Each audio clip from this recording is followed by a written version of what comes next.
Welcome everyone to After Hours. This show is going to be about customizing. I had a hard time picking a topic this week and I thought, well, let's see what we can do. I asked customizing, digitizing, and next time I think I'll be a little bit more clear as to what I'm looking for because I got a whole bunch of customizing and a whole bunch of digitizing, and I got a few suggestions, but more customizing, digitizing. So I picked the topic and we're doing a little bit of digitizing, a little bit of customizing with Essentials. We're going to do a little bit of everything, even some StitchArtist Level 3. And before we go any further, I want to say hello to my friend Wayne in Connecticut who loves snow. Okay, so has nothing to do with embroidery, but he saw snow and I bring a snow over the internet to him in Connecticut. So there's your shout out. Oh, Christine, hey friends, checking in. And Jan, you are in Georgia and you're going to see me in Atlanta soon. I know I thought it was a long way away, but it's coming up close. I haven't even checked to see what numbers are yet, but I will be in Atlanta, Georgia, teaching hands-on classes the first week of February, first weekend. So I got one more trip to Connecticut this year, and then I'll definitely get on track and figure that stuff out. So we're going to go jump in the software and start playing with these designs. At least talk about them first, and then I'll show you how I did them. So let's see. Oh, excuse me. Well, that's fun. There we go.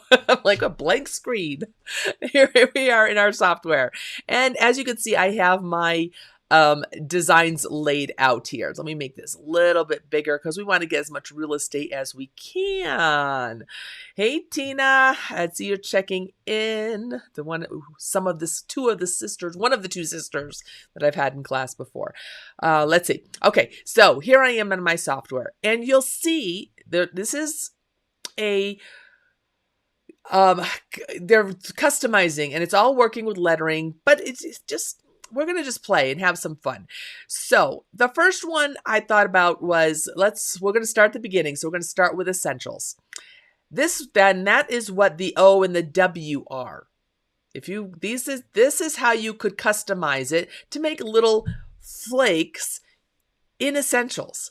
First of all, snow is university font, and those little snowflakes are the asterisk sign. And let's go. Let me show you, because this is the asterisk sign. It's not from the university. I'm going to show you how I picked it out. So that's the first one we're going to work on. So I'll start a brand new design page and we'll get it going here. Let's see. I'm going to be in lettering tool. I'm going to come over here. I'm in single line text, although it doesn't matter. I'm going to type all capitals, snow. And then I'm going to choose from my block for my font list here. I'm going to type in the letter U to get down to university, because that's the one I played with, and it might be off screen for you guys. But that is the one I thought that would be kind of neat. Now, why did I choose this? Because the graphic that I was looking at actually had serifs in it. So serifs, those little hangy things. And in there, they were dots. So it wasn't snowflakes. I picked the snowflakes out, but they were dots. So I needed a font that had some sort of serif in it. You go through your font list, find out the ones that work. Block font didn't work because Block doesn't have serifs. So there was no place for me to stick the letters in. Now, one thing that I wanted to do with this is the O was rather large and I wanted to make this wider. So just as a reminder, you can resize individual letters that are in Essentials. If you have Essentials, you can do this. So if I want to make this O smaller, I can click on the center of the letter O, and I can grab a side and I can move it in so that it's not so wide, and it recalculates the stitches automatically. So it's the same. It doesn't look much different. I didn't make it larger. I just made it less. I wanted it more together. Then I'm going to take the W. So I'm going to select the W guy, and I'm going to move him over. And just so that don't want to move him too close, because I know I want to put little doohickey guys little asterisk in there. So I needed a little space in here. The other thing I wanted to think about, since I'm going to resize this before I do any, I'm going to do the other ones in StitchArtist, but I want to make sure my letters, I want to do any adjustments in spacing before I do anything else. So because when I say do anything else, I know my final size of my design. For me, I'm just playing here right now. But when you're working on this, you have a project in mind. Are you putting this on a towel? Are you making it into a pocket on a tote bag? Are you decorating a shirt? What size do you want this to be? So I need to keep that in mind when I am moving my letters around. So I just gave a little bit more space because I know I want to put something in between those two serifs, in between this serif. So the space is going to be taken up when I put those decorations in there. So, but I also wanted to make this larger. So when I select an individual letter that resizes just that one letter, but if I grab the entire design or lettering object, I can resize it. And remember, whenever you resize in Embrilliance, or Essentials, I should say, because Essentials is the one that has the resizing. When you resize, the stitches are automatically recalculated. So you don't have to do any apply or anything like that. It's just by default, it's done. So grabbing a corner, making it larger, and how do I know that? I'm looking at the number of stitches here in the side and the bottom. That's going to tell me it's going to resize. So I'm going to grab this and I'm going to make it larger. Now, if you notice, when I grabbed the right-hand corner and I pulled it down, do you see how it's kind of anchored? Well, it's not kind of. It is anchored in the left corner, and that is how it is resized down. If you have something in a specific spot, like say we centered this in the hoop. So I just hit the center button here in the top. And now I want to make it as large as I can from center out. If I hold down the shift key as I resize, that allows me, do you see how the resizing changes? It's keeping it in the center and it resizes center out. That's very helpful to keep that in mind when you are trying to resize something. You don't want to move it around the page again. Because when you grab a corner, now you have to go and move it in. Because that's just the way it's going to work on it. In fact, just for fun, I'm going to just rotate my hoop just so that I don't have to worry about we're not working for a specific project. I'm just working on it. Now, as you notice with the letter O, I made that narrower. If I'm looking at this size here, and for my application, I just want to make all the letters taller, I can grab just the side and I can make them all just longer. I am not limited to keeping the aspect ratio of my resizing. And for fonts, that's cool, because sometimes you need a short, fat font. Sometimes you need a tall, skinny font. And it doesn't change something. If you had a picture of a dog and you made him skinny, that would change the look of the dog or the flower or whatever. But lettering, the way that it's changing it, this is an artistic choice that you want. So, just throwing that out there. This is the number of stitches, as you see at the bottom, has always been recalculating. It's resizing very nicely. My percentages are different because I have resized, made it taller, but not wider. So that's why these percentages are different. If you want to resize by typing in numbers and make it only taller or shorter, you have to hit the unlock button here. You can grab a corner and make it taller or narrower or smaller this way. But if you hit the unlock button and you type in a value here, I'm going to type in 145, and you hit the enter key, notice the number right below that says 54.36. Well, it went up by 0.1. For whatever reason, it just had to adjust itself a little bit. But it really didn't change the size of that. When you have this locked and you type in a number down here, that's 145 at the top.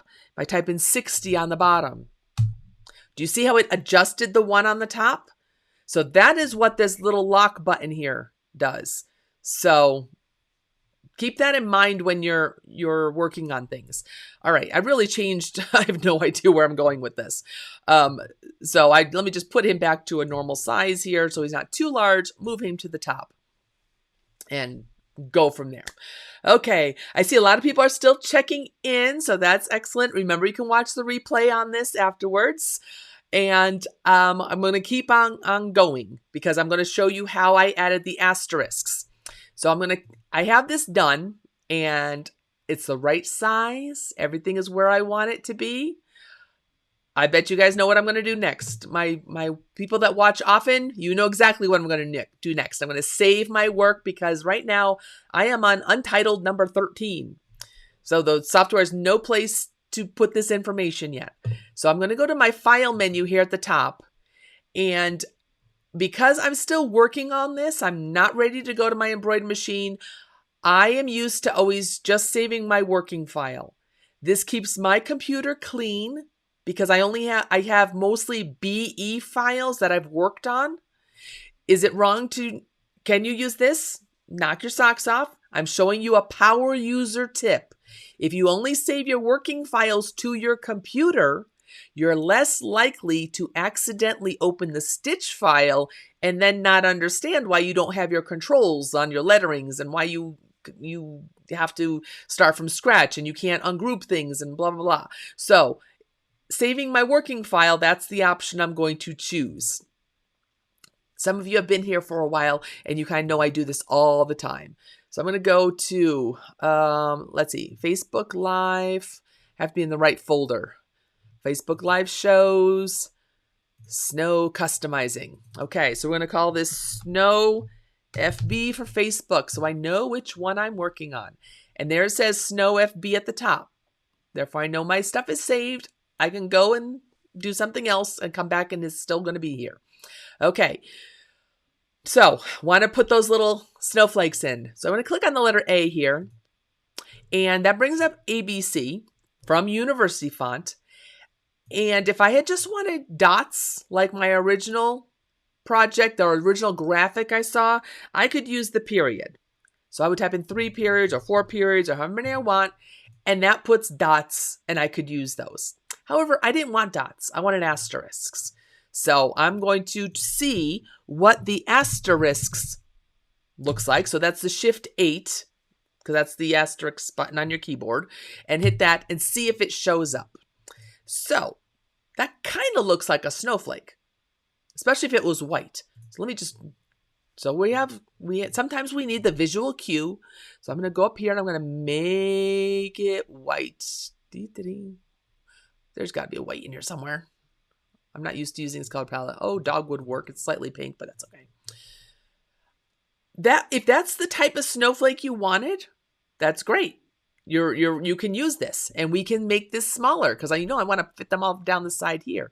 However, I didn't really want it to look like an asterisk. I kind of wanted it to have a little character. So since I'm in University Font, I thought, well, maybe I'll go up and see what block font looks like because I know there's an asterisk in block font. And when I chose block font, that had it's similar. Of course, it changed it back to purple again. I'll change it back to white. 1 second. In fact, let me hit undo, Command Z. Select this. So I undid it by hit Command or Control Z so that I got my white one back. The reason is I may want to audition a couple different ones. So if I select this and go to copy, paste, move it down below, I can go up here, type in B for block font, chose block font, and there's my little blue one. That's from block font. I actually kind of like that one. Now I'm looking at it, but let's see. I'm going to hit color and I'm going to go back, click on the color chip for it, and I want to make this one white again.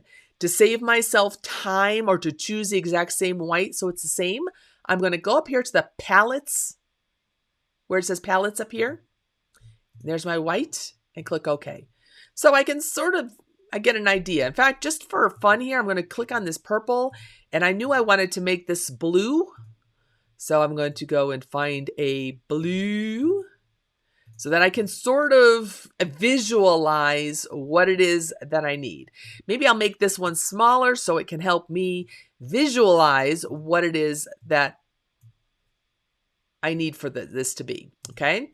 So there's that snowflake, there's this snowflake, and you can go through all the different fonts you have. Let me do another copy paste, move this down here. And the one I actually chose was block condensed. And I guess I had no need to choose block condensed because that one, let me go to color, put this here. Oh, well, that's a snow white. That's actually white. Let me zoom in. Wow. If you look at this, there actually is a little bit of a difference between block and block condensed. And that's probably, I didn't look at block. I thought block condensed would work, or I didn't compare them like this. But making multiple copies, zooming in and looking at them, this one, because it really goes more into a point in the center, looked more like snowflakes to me. So that's the one I used. But have some fun. Some of you must have a few thousand fonts on there. You'll find one that really looks like you want. So the one I want is this one right here. That's the one I decided. So let me click on this and hit the S key on my keyboard. I selected the letters, hit S so that I zoom in on them.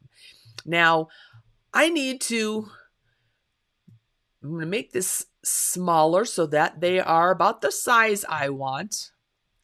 I'm just kind of holding that guy up there. Probably make it as small as it would go.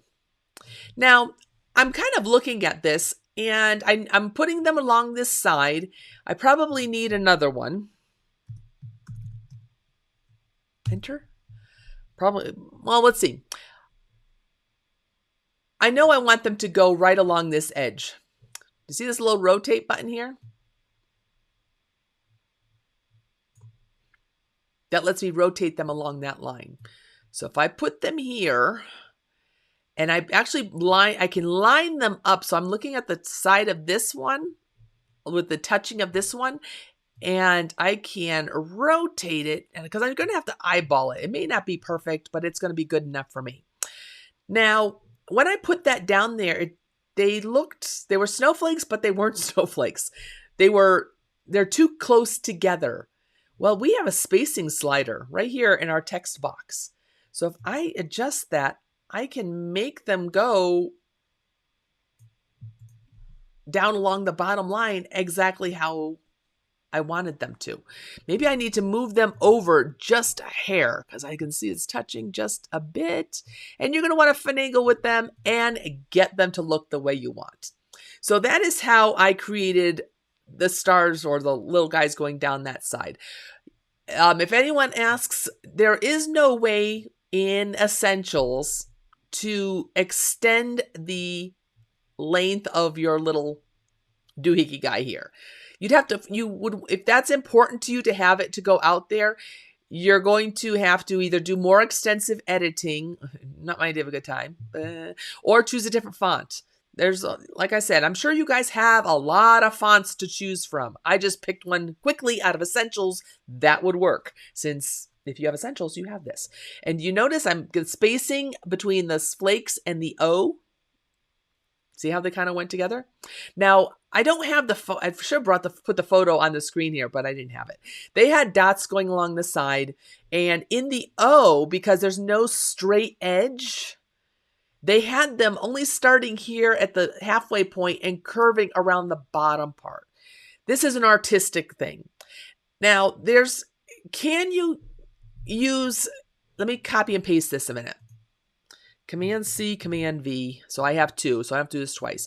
Could you use circular text and hit the Enter key and try to make this fit and put your spacing back closer together and move it that way?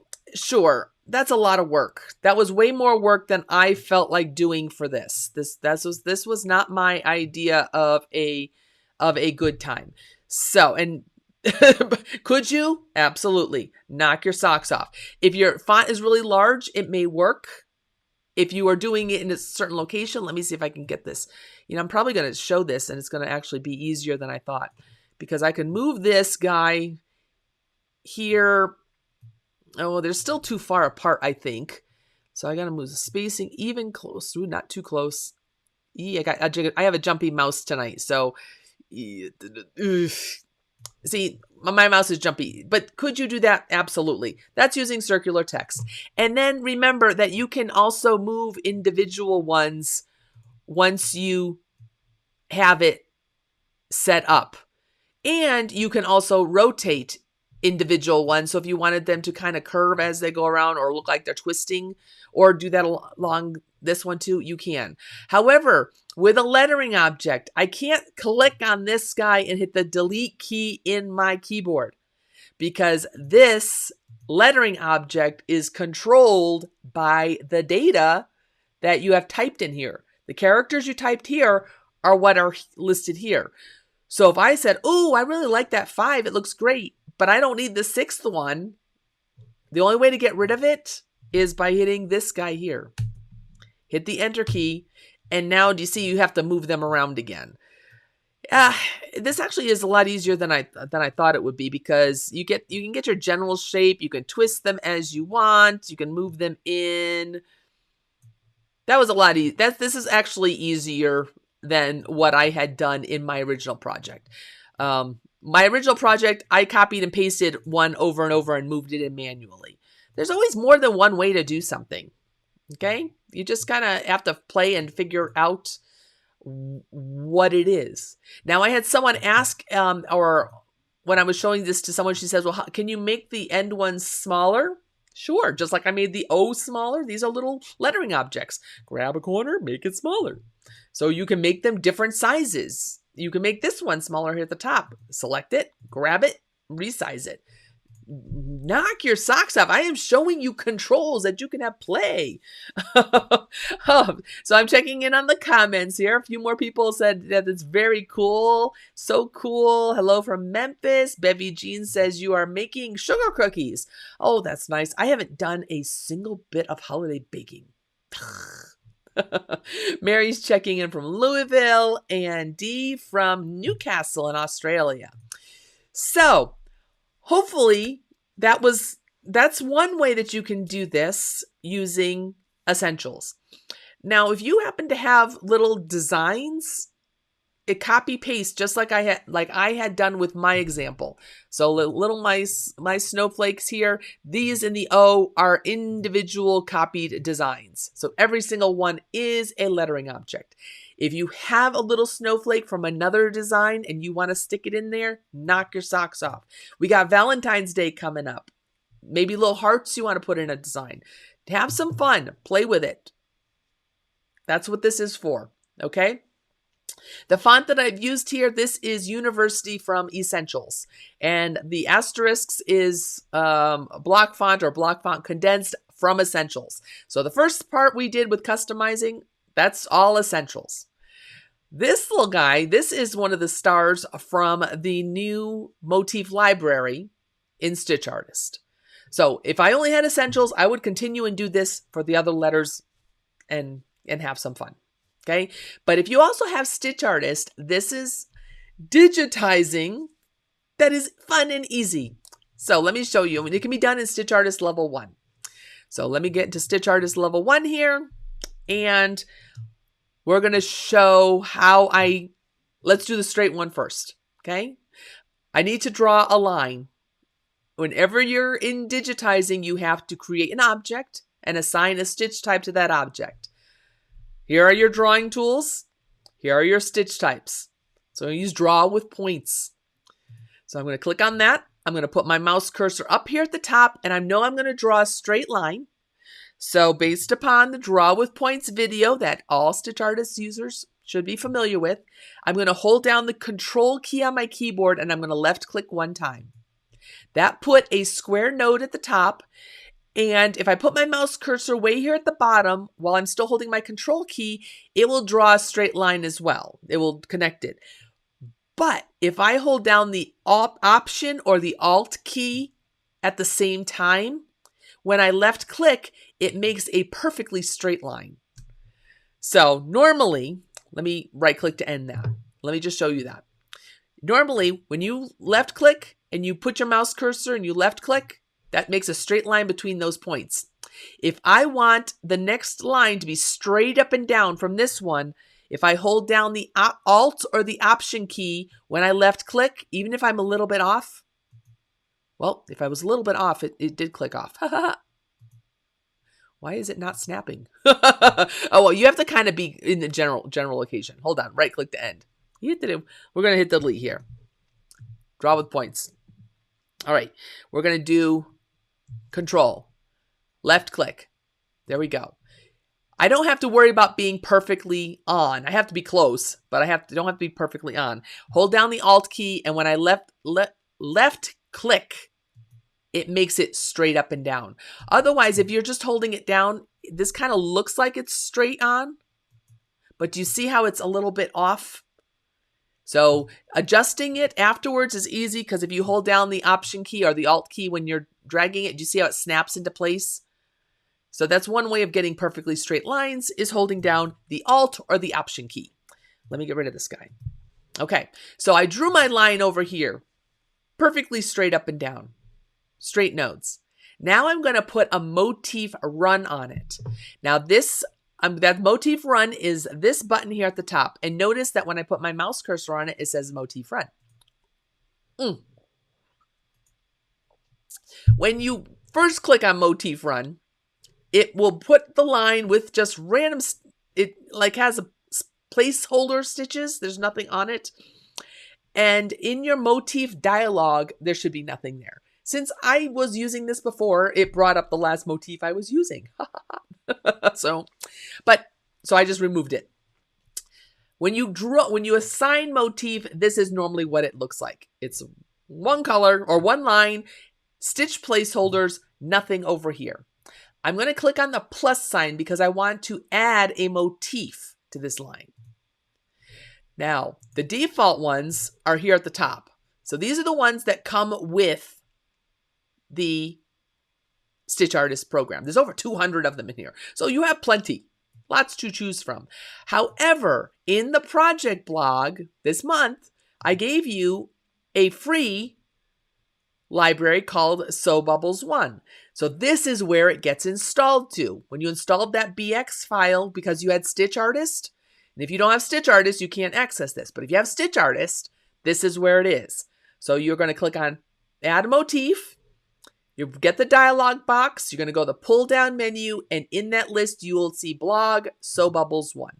And these are all the motifs that are, all the stitches that are in there.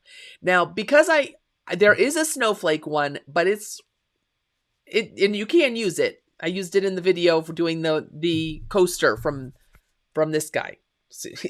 He's green, so he doesn't show up, but that's the holiday coaster, which is the free project. So he's kind of large, and for this font, I don't think it would work right, so I didn't want to choose it. But up here towards the top, we had these little stars that are included, or that's part of it, and I thought these were more delicate looking snowflakey ishy things, kind of matching what we did with the asterisks. So select that and click OK. And that put asterisks. That put little snowflake stars in here. Now, one of the things that you get to do in this dialog box is make adjustments. You can adjust the size of your motif, by using the slider bar. It comes in at the, have the hiccups.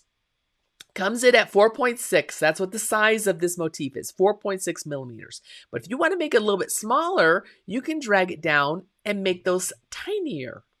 Okay? Now, they're touching. And if you notice, we had some spaces in between the asterisks here. How do you get spaces in between these here? You use a gap. Now, that will put a gap in between each one of them. However, it's not going to trim. So they're going to be connected. That's how a motif works. They're not, if you want them to be disconnected and trim, then you'd want to do one and copy and paste it. That's about how you would have to do it. Okay? But you can space them out just a little bit by changing the gap. So maybe you want to do 1.3 millimeters. Get them spaced a little nicely. Now, if you notice, it fills that line as much as possible. So if you extend that gap to be too much, do you notice how it removed one and it didn't make it longer. It did not add another one because it would go beyond that little ending point. It's going to start stitching them at the top and it's going to end at that red dot. So if you make your gap too far or your line is too short, that's what you have to adjust. So if you really like that spacing, then what you might want to do is move this down lower so that it's centered in your spaces, because there's no way that it's going to fit another one unless, of course, you move it up taller so it fits, and you extend this down longer, holding down my Alt key so I keep in a straight line, and make it fit. You have to do adjustments that way. Okay, so if it's mathematical, like Lego blocks. Every motif is a Lego block. You can't chop off, you can't shave a Lego block. So you have to make them fit. Either make the blocks smaller or make the spaces smaller. That's how that works. Now, one of the other things you can do, remember I was rotating each individual one here? You can rotate your motifs. So if you notice, here I went to 10, 15 degrees. Do you see how they rotated just a hair so it kind of looks a little staggered? I mean, these are just fun things that you can play. Okay, I see D did not know that about making straight lines. Yes, on Windows, it's the Alt key on your keyboard. On Mac, it's called Option. So it's the Alt Option key. It's usually the button right next to Control. So it's easy to find it. It's Candy's late, Sandra's late, but you can always watch the replay. Pam says, did they just populate by selecting the motif? Yes. That's how a motif works. And yes, it is fast. How you use a motif, you draw a line. I mean, for this motif run, you draw a line, right click, there's my line, choose motif, and boom. And in fact, because we adjusted it already, it used the same adjustments that we already had. So you don't have to do any of that selecting again. So once you found something that worked and you drew another one, well, I might as well use it. So I want to put this guy, I want to make him, I can reshape my line to fit around my S exactly how I want it to be. Now, with this one, you can't resize just one motif. If I wanted one motif to be smaller, I'd have to make just one motif. Right click to end, add a motif.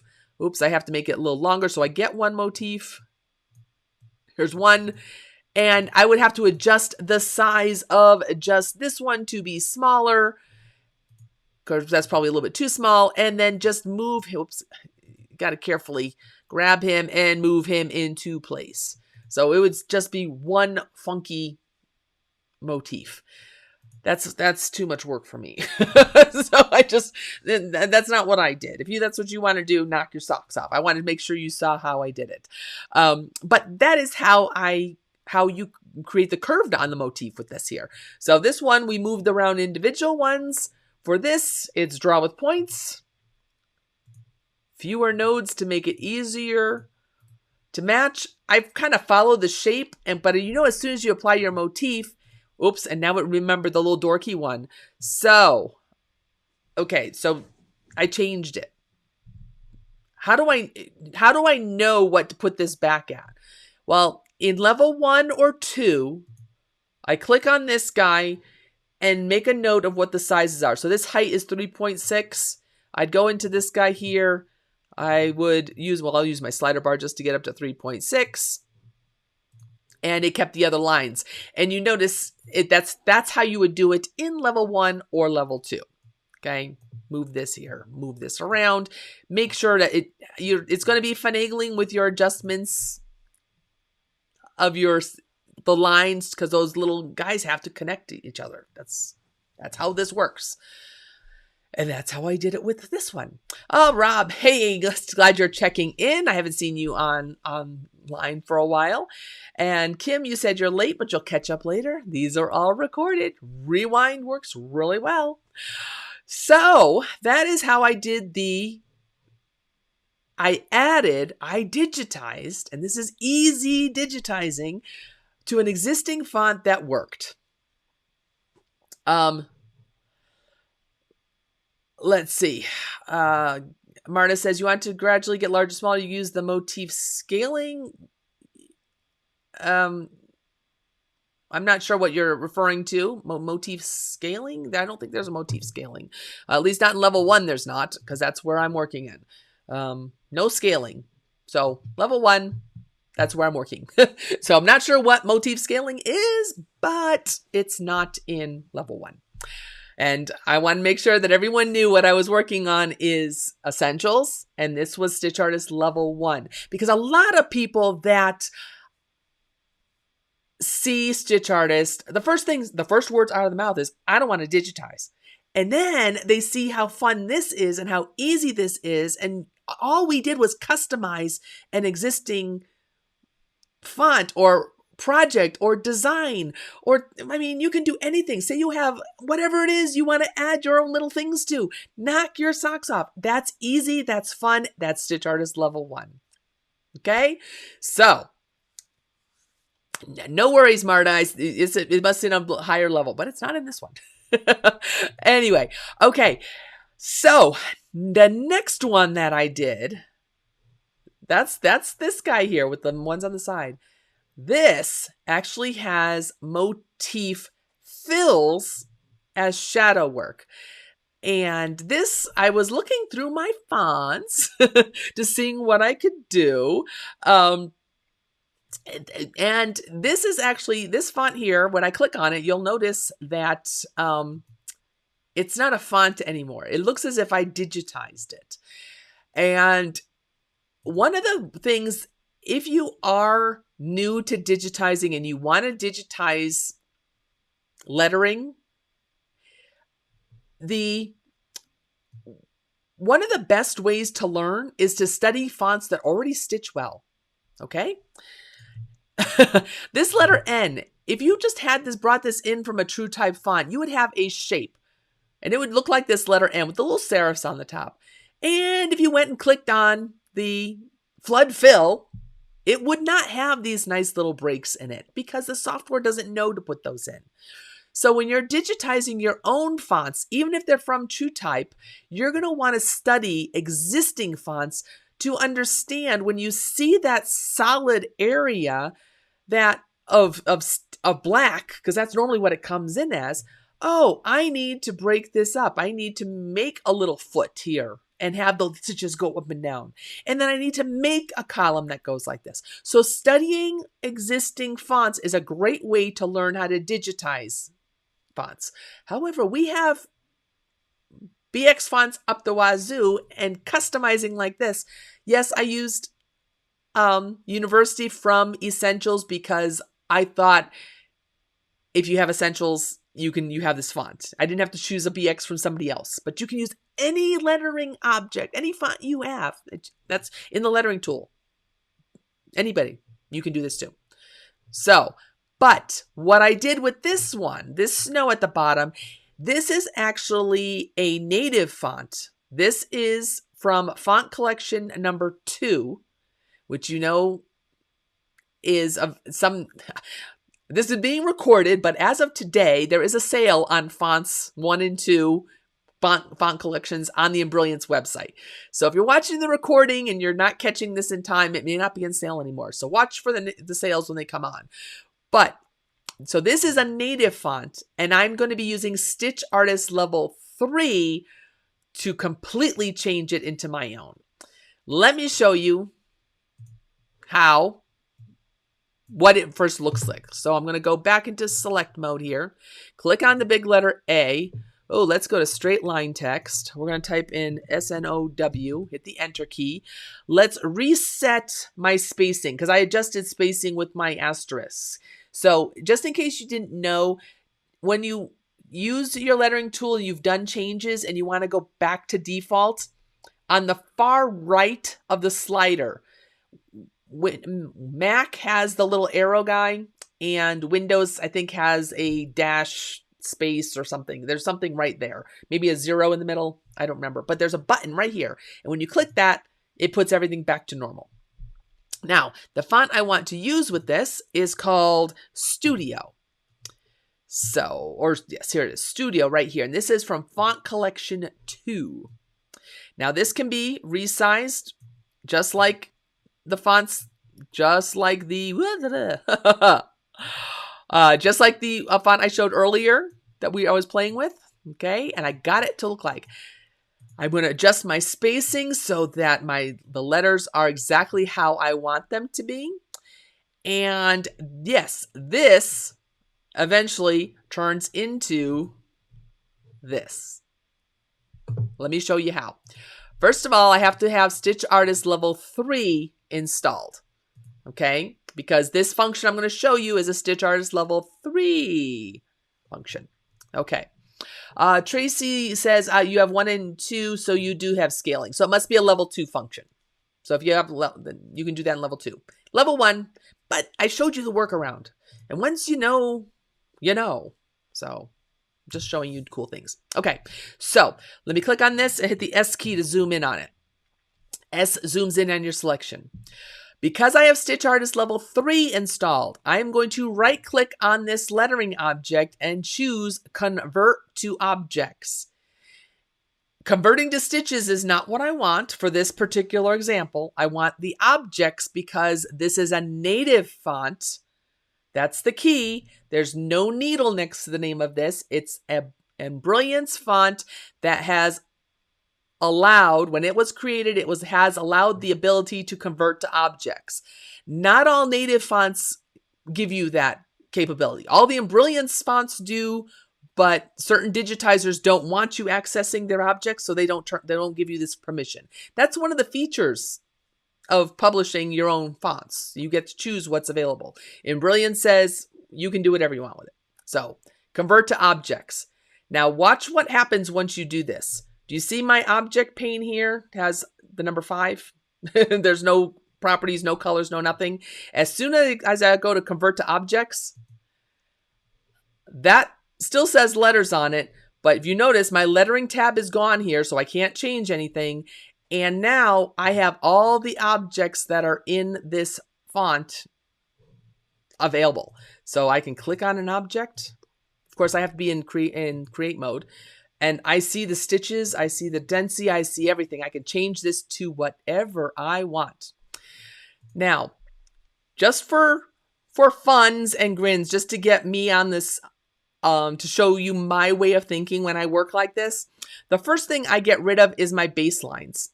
Okay, that's these, when you convert to objects, a native font, all the baselines get brought in as well. I don't want them, so I get rid of them. So I select one just by clicking on it here, and it says baseline gray. And I'm going to go to my edit menu and choose select by color. That selects all the baselines, all the baseline grays, and I hit the delete key on my keyboard. Get rid of it. So that means I don't need it. If you needed the baselines there for lining up or whatever, knock your socks off. So that's what I don't want them. Get rid of them. It just clutters up my list. That's my own thing. If I need a baseline, I'll come up here, put my mouse cursor on the, what do you call it? The ruler up here at the top, and click, hold, drag, and I'll drag a grid line down. Now I have a baseline. I can see that. That other ones, those are just annoying to me. So I got rid of them. All right. Before I go too crazy, I see I have an asterisk here. I'm going to save my work. So if I'm using my keyboard, I hit the Control or Command S, as in save keyboard. If I were using the menu, the file menu, I will just choose Save Working File, not the as, because I want it to replace what's there. I want it to update the existing one. If you choose this Save As, it's going to ask for a new name. But I'm just going to save the working file, and the shortcut key here says Command S or Control S, whatever, Mac, Windows, same thing. Okay, that got rid of my asterisks, same thing. All right, you saw how I selected the baseline and then I right-clicked and chose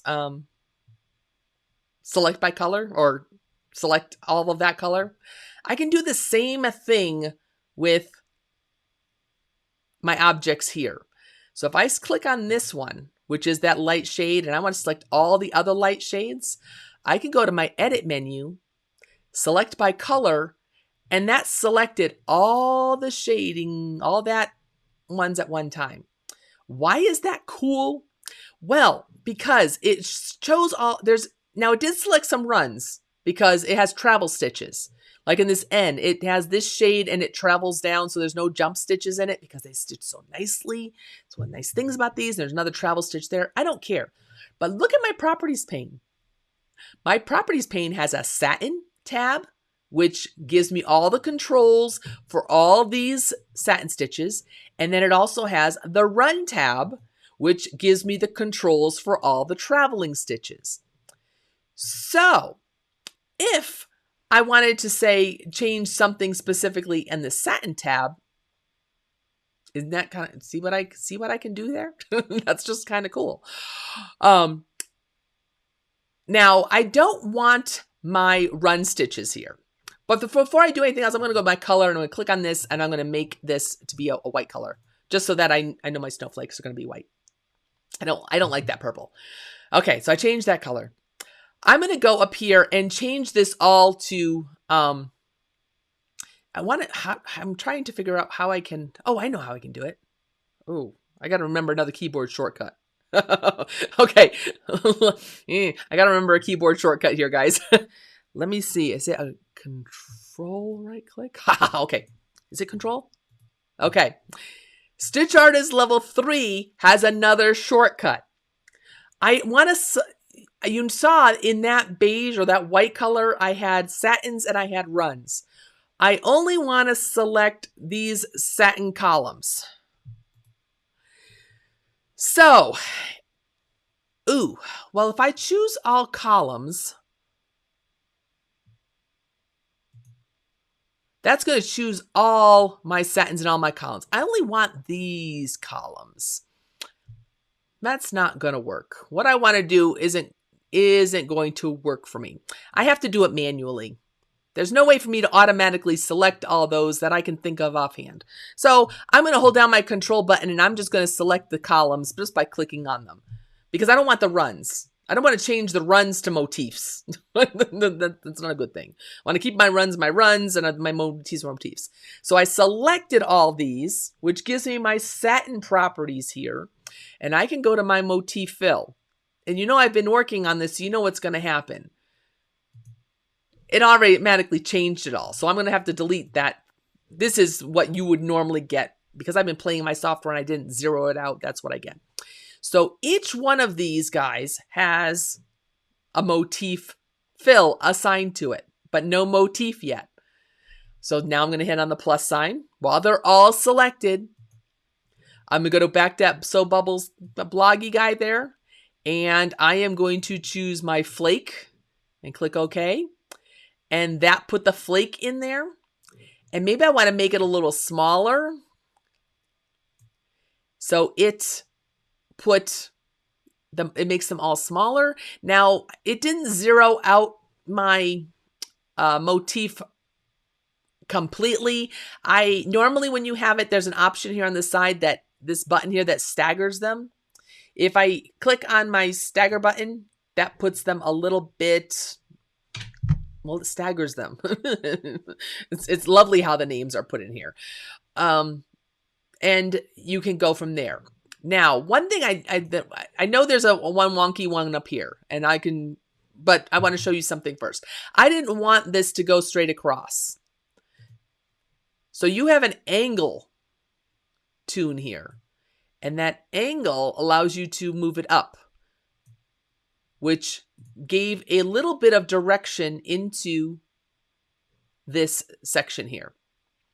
I'm not worrying about this until I get to that letter, because I can't leave this the way it is. I could, but I'm not going to. Because if I left it like this, this motif looks like there's something wrong with it. It's got holes because it doesn't have a finished edge. It needs some sort of finished edge. So I rotated it, and just make a note, I'm looking down here at my angle because when I rotate this angle here says 19 degrees. Reason I want to know that is because if I click on this one, I want to rotate this one up to 19 degrees so that it goes also. And I'm going to go through the rest of them and do the same thing. So that's one of the, if you want to do that right away and you say, oh, I really like that angle and maybe, or I want to change that all first, 19, you can go through and change them all. I just thought it looked a little bit better off at an angle rather than in a straight line.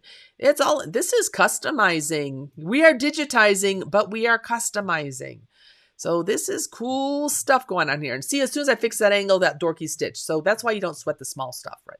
Oh, crud balls. Oh, I saw myself frozen. I thought I froze. Anyway, okay.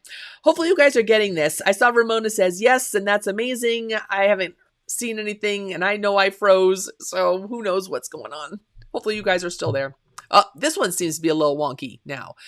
If you get weird stitches, that's because we have a pretty complicated motif, and you may have to adjust something like a node or make it the shape just a little bit, change your shape. That's why we're in StitchArtist. If you notice it is stitching underneath that, that's great. That's going to give us great coverage. It's going to look like it was on top. It's perfect. That's what we want. But there's no finished edge on this side. So we notice, it's starting stitching at the bottom and it's stopping stitching at the top. I'm going to use draw with points. Let me see if I can move this into my space so we can see it better. Maybe make it just a hair larger. I'm going to do draw with points. I'm going to start here at the top because I'm going to go a little bit underneath that purpley color. And I'm just going to left click to end down here at the bottom, right click, move it in so that it's right on top. Adjust my nodes. I'm just putting it right on top of the shape so I can see what I'm working on. This is fun stuff, guys. This is not hard. This is easy. And I'm going to change it to be a run stitch. Now, it's going to start stitching at the top, stop at the bottom. And the last project that I worked on had a stitch length of 4 millimeters and a single run stitch. That's why it came up. But I thought it'd be nice to have a back stitch on this. A back stitch is a little heavier. I haven't done a test sew, so I would probably do this one letter and do a test sew and figure out what my stitch type is before I adjusting. Now at least it looks finished. Yes, you may have to go in and adjust your line so that it's actually covering over the line and not making a shadow-ish so that it's nice and smooth. That's finagling. But the key point is it's starting the motif stitching at the bottom, stopping at the top. So that finishing stitch, I don't want to jump. That's why that finishing stitch is going to start at the top and stop at the bottom. It's just going to continuous. It's all one color.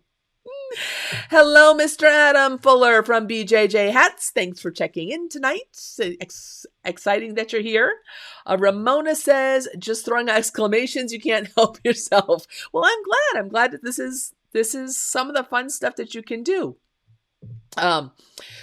Dee says, I don't have font collection 2 yet, but I have a similar font called August from collection 1. Yes, it's actually, yes. I just didn't like, for this particular project, I thought this would match better, but there's August, Frisco, and Studio, I think are the 3. And I think Frisco and Studio are in font collection 2. They're kind of similar, but they're not. Okay, so now, one thing, when we're zoomed in here, do you see this letter S? When we resized it as a lettering object, when satins got too wide, it automatically changed these satin columns into fill stitches. That was the nature of the beast. That's what the lettering tool did. Now that we're back in StitchArtist level 3, and we know that this really isn't that fat, I can make these back into satin columns. So remember that trick I showed with the right click, holding down the control key, and if I do all columns, that really should, let me zoom out just to see. That did select all of my satin columns. And do you see how the pattern here says tatami? Because that's what it did. When it made it that large, It switched them to tatami. I can go back in here, and normally what I do when I'm working with it, I change it to length limit and set it up to be a longer stitch length, just in case there are some satins based upon my enlarging that would need to be feathered. I think, and let me go and change this color to our blue so we can actually see it. None of them did that. We don't have any split satins here, but that's what you can do. Also, if you don't like the way how this is forming, I would do a test cell because the software lies sometimes. And this is how the font was digitized. At this size, you can go through and adjust your columns to make it smoother or reshape them as you feel you need them to be. Okay, you have complete control over everything here. Now, for this one here, I would pay attention to, again, where my starts and stops were, because first of all, this letter N has 2 connections. So even though this N has a fill, and then it has the travel stitch, and then it has the next motif fill, after this fill, I needed to do that bean stitch, or that whatever stitch, back stitch that I had there. So for me, it starts here at the bottom, and I'm actually going to stop it up here at the top, because I wanted that running stitch has to go down that side. So I'm going to zoom into here so I can see what I'm working on. I'm going to use draw with points because it's stopping up here. Hold down my control key so I get a straight left click up here. Oh, I probably should have made it a little taller. I'll adjust that. Hold down the option key. And do you see why that E, our Eric cursor is like the bomb? You don't even need to hold down the option key. You kind of see dead on balls where it's going right here. But if you hit the option key, there is no lock. It's going to do that exactly. Right click to end, change that into a run stitch, change it to my back stitch. It starts here at the top. I am going to make it a little bit taller so it is hidden underneath there. Make this one to be a little longer. And when I think about it, this is stopping down here at the bottom.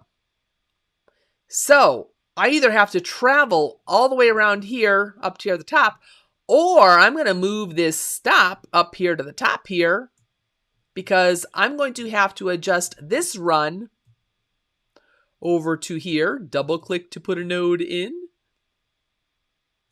move that starting point over to here. So that travel now starts here at the top and goes to the bottom. Could I have traveled it under the other direction? Sure. If I really wanted to, I could move that down here, put another node up here at the top, move this guy down here at the bottom. Like I said, you have control up the wazoo, and then select this guy and move that stop down here at the bottom. Is there a right way or wrong way? No. there's always more than one ways.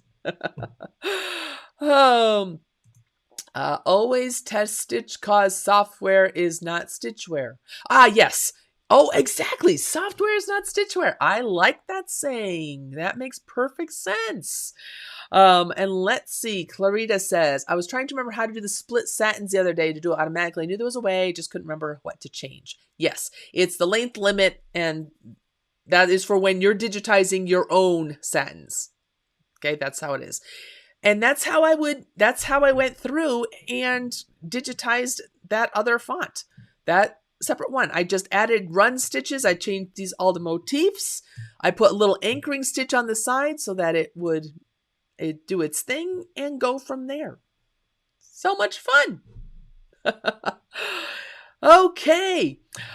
All right, guys, that's all I had for tonight. I wanted to cover a little bit of a few different programs. Essentials was our first one. So if you're just catching the ending of this, you have Essentials, you want to see what we did there, catch the replay earlier. We did a little bit of StitchArtist Level 1, which was with adding the motifs, simple run stitches. And then we went some advanced ways with StitchArtist Level 3 and converting native fonts to objects so that you could have access to changing fills and things like that. So hopefully you learned quite a few shortcuts and tips and tricks in this. I had fun tonight, and you guys have a great rest of the week. I'm telling you, I am going to Connecticut. I leave on Tuesday. I'm not sure what is going on with after hours because I'm going to be flying all night on Tuesday. So we shall see what happens. All right, guys, have fun playing your software and have a great night. Take care. Bye.